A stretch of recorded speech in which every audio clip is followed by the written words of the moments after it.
திரு விஜய் அவர்கள் முன்பு இருக்கக்கூடிய இன்னொரு சவாலாக நான் எதை பார்க்கிறேன் என்றால், எம்ஜிஆரோட லெகசியை நீங்க எடுக்கணும்னு நீங்க நினைக்கிறீங்க. நான் சின்ன பையனா இருக்கும்போது எம்ஜிஆர் இறந்துட்டாரு. பட் எம்ஜிஆர் படங்களை பார்த்திருக்கிறேன். எம்ஜிஆரோட ஆட்சி பற்றி நான் அப்போ 12 வயசு நினைக்கிறேன். எனக்கு 12 வயசு எம்ஜிஆர் அவர்கள் இறக்கையில். ஸோ அந்த வயசுல எனக்கு எம்ஜிஆர் கருணாநிதிக்கு 2 பேருக்கும் பெரிய சண்டை நடந்துட்டு இருக்கு என்பது மட்டும் தான் எனக்கு தெரியுமே ஒழிய, அதற்கு பிறகு வளர்ந்து நான் எம்ஜிஆரை பற்றி படித்து தெரிந்து கொள்கிறேன்.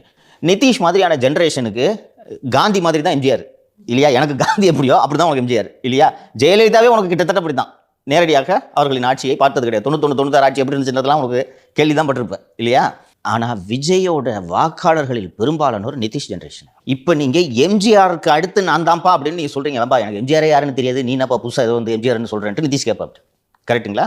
அப்போ எம்ஜிஆரின் ஆதரவாளர்கள், எம்ஜிஆரின் அபிமானிகள், எம்ஜிஆரின் மீது பிரியமாக இருப்பவர்கள் யார் என்றால் 40 வயதை கடந்தவர்கள். அந்த 40 வயதை கடந்தவர்கள் ஏற்கனவே அண்ணா திராவிட முன்னேற்ற கழகத்தோடு உறுதியாக இருக்கிறார்கள். அவன் கண்ணை மூணா ரெட்டலை, அதை தவிர எனக்கு தெரியாது.